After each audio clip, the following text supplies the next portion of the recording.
I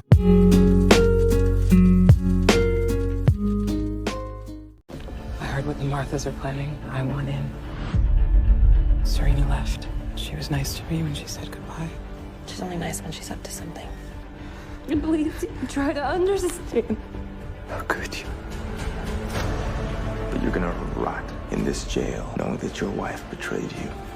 The June Osborne you knew doesn't exist anymore. Gilead's changed her. I've changed her. Alright, hey everybody, welcome back to the channel. This is Rob at Smirking Gun Reviews. I just finished watching episode 12 of The Handmaid's Tale from season 3. It's called Sacrifice. It is 11:53 in the PM Central Standard Time, so this video might not be up until the morning, but I am recording it right away. I just finished watching the sneak peek, and okay, so wow. This is kind of a boring episode and kind of an amazing episode. It's a little bit of a mixed bag, but after last week, I mean, it's all happening. Maybe that's what it is. Maybe it's just like there's too much happening all of a sudden. After like just kind of such a slow moving season. That first shot though of June in front, with the light coming in and the gun, that's a fucking Blu-ray cover if I haven't, or a movie poster if I never seen one before. Eleanor, this story is really about Eleanor. Poor Eleanor, coming in, like, June's going over the whole, how when these guys are arriving, and you're the van, the boots, it turns out to be Eleanor, who just says, hey, leave the gun here. So this isn't, again, it's something that, we think is going to be something, but isn't. Kind of like last week when she had the gun on Lawrence, where it's just some guys having a meeting. And, they know that,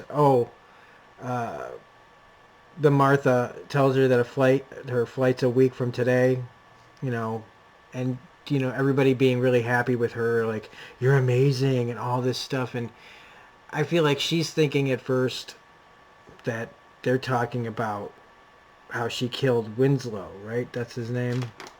Or Wilson. Winslow. I think it's Winslow, right?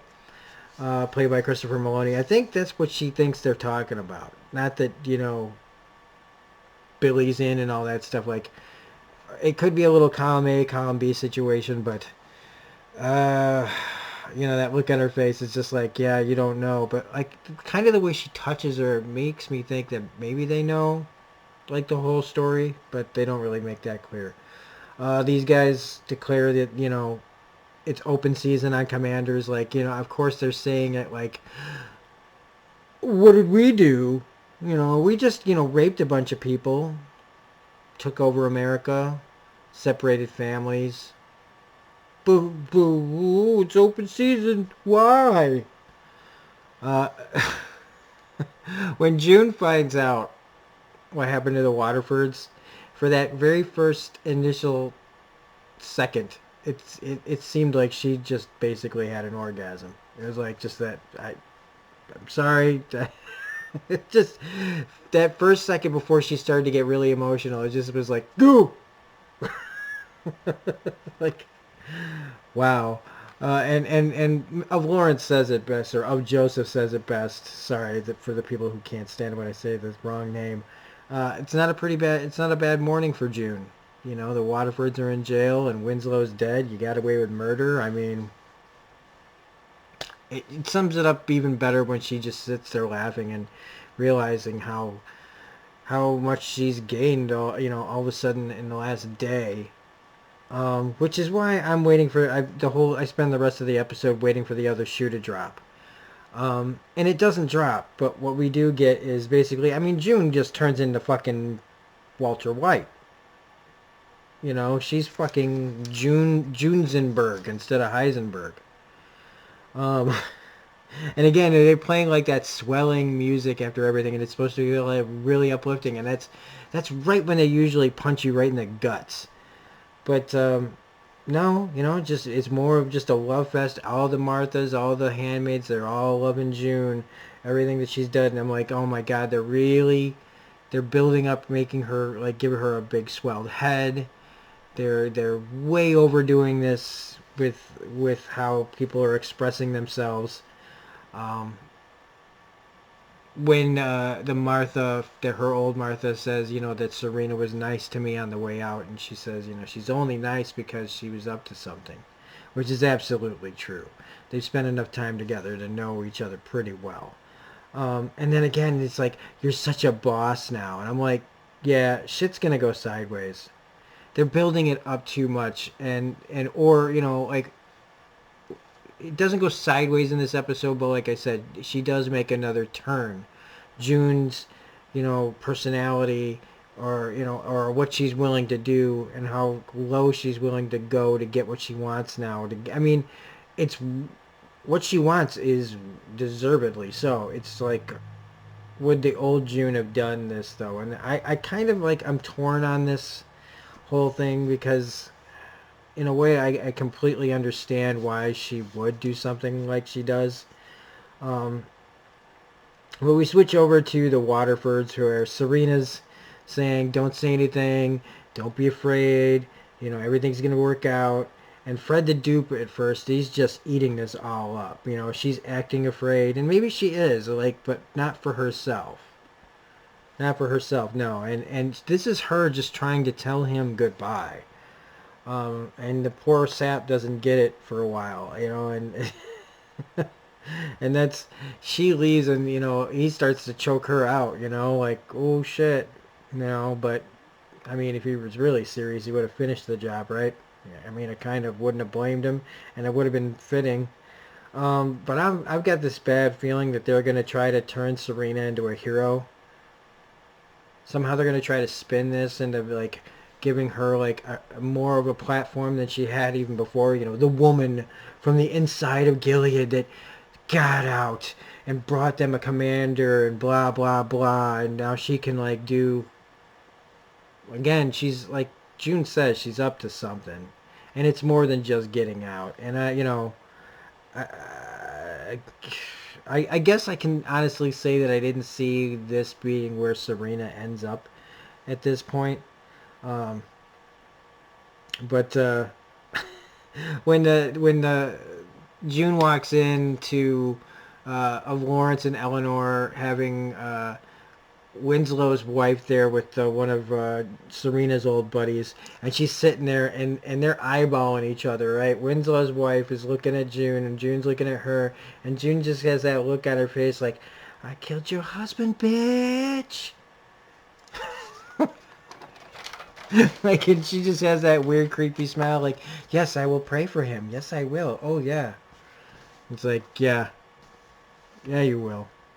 But the real crux here, the real problem of this episode is Eleanor.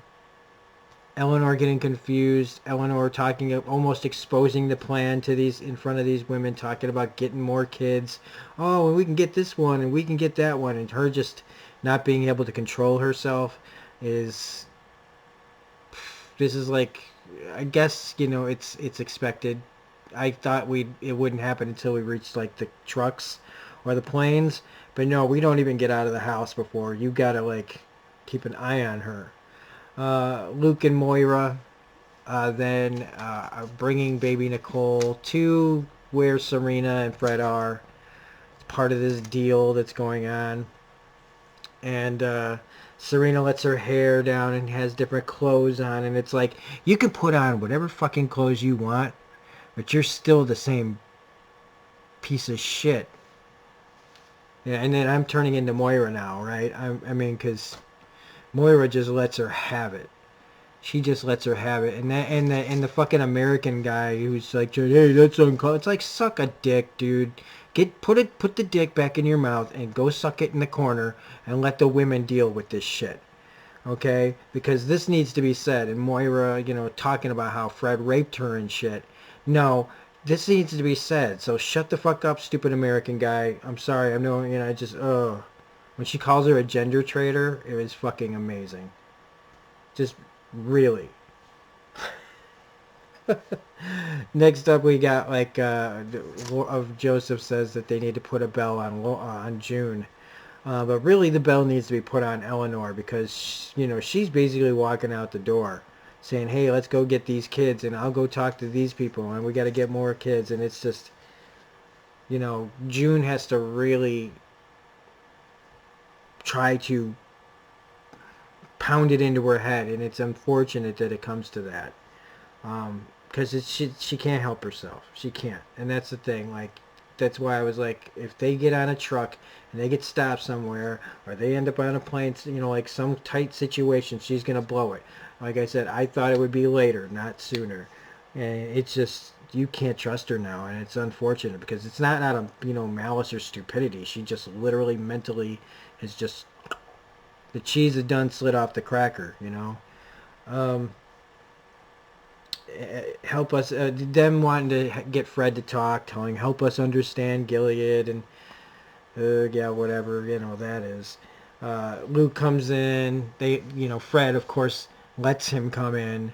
How do you think this is going to turn out? I mean, why would Fred want to have a guy who was just going to come in and berate him if he didn't have his own purpose for letting him come in, Like, oh, you got me in jail and you want to put the lady who I raped a bunch of times' husband in front of me? Sure, why not? Let's have some fun. And Luke tries to be, come at it from a logical standpoint of, we grew up in the same kind of area and with the same upbringing and money and privilege and all this stuff and blah, blah, blah. And why are you destroying lives? And Fred just has that, stale argument back.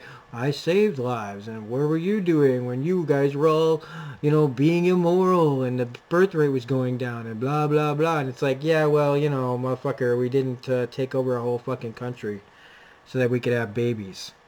That's what we didn't do. But I mean, in some ways, Fred, it's like that Thanos thing, where if he wasn't so crazy, he'd be making a point. But not that that's really a really great point to begin with, though. And then we get to the big moment where June walks in and Eleanor is accidentally, I don't know, maybe taken too many pills on accident. Maybe she's trying to kill herself. I don't know. But this is a complete Breaking Bad ripoff right here. I mean, without heroin, it's pills. And not as like, like in Breaking Bad, which was all the puke. No, this was more quiet. And it was actually, that makes it kind of even like, I don't know. But this is a total Walter White turn where she just... she questions herself, am I going to do this? Am I really going through with this? Blah, blah, blah. Yes, I am. She does everything except like put the pillow over her face or anything. And so she lets Eleanor die. She goes into another room, lets her be found. And, I mean...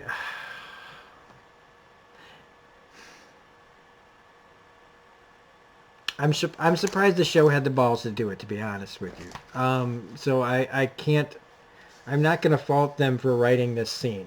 I'm not going to fault the character for doing what she did because, honestly, I'm sure there in war times, like in World War II, when they're trying to smuggle people out, there were people that just had to go. It's a cold, harsh reality. It's a cold, cruel world, and sometimes innocent people get hurt in order for something to get done. And does that, in the moment and after a time, does it still, is it right, wrong? That's up to what you can handle, right? I don't know. I'm glad I don't have to make that kind of decision. And I thought for sure of Joseph was going to lose it. But Bradley Whitford does a really great job in this episode. And, his character kept the border open. Still, he brings it up. She doesn't have to. And so you figure the plan is still going on. But at the funeral, him and her share this look like, oh, God, does he know? Does he know, but he just can't say? Does he know, and is he respecting the move? Does he know, and he's going to fuck her over in the end? I don't know. But there's that, I don't know. Or maybe he's I don't know what they're thinking, honestly, but I wouldn't trust those eyes. And enough, speaking of the eyes, enough with the close-ups of the eyes and June. It's like every episode. Every fucking episode. But all I wrote down as the last thing was, remember what happened at the last airport that we went to. I don't believe that went so well. So, I don't imagine it's getting better. And now, with the trailer from last week and June being completely like, I'm in control, I'm in charge, all this shit, it's kind of like, okay, the hubris, right? You know, this is where the fall comes, right? Where just when you think, just when we fucking think, right, that this is gonna play out good, it's gonna turn on her. And if it doesn't turn on her and like the fucking show just ends with like unceremoniously, you know, I'd be surprised. But they didn't say that next week is the season finale. And next week is 13th episode, so I don't know how many episodes there are in this. I haven't looked at the IMDb page and see if what the episode lists, you know, numbers are. But that sacrifice, there was one made. It was a big one, and a couple of them, if you count Serena sacrificing Fred to the Canadians/Americans. So, pretty good episode, pretty harsh ending. Again, they did rip off Breaking Bad a little bit here, but I mean, if you're gonna rip something off, rip off from the best, right? So, and this kind of, I shouldn't say complete rip off. This kind of plot happens in other things as well. It's just the first thing that came to my mind was Walter letting Jane die. So, spoilers. If you haven't watched it by now, get on it. So anyway, if you like this review, please hit the like button, comment, share, subscribe, hit all that jazz. I gotta go to bed.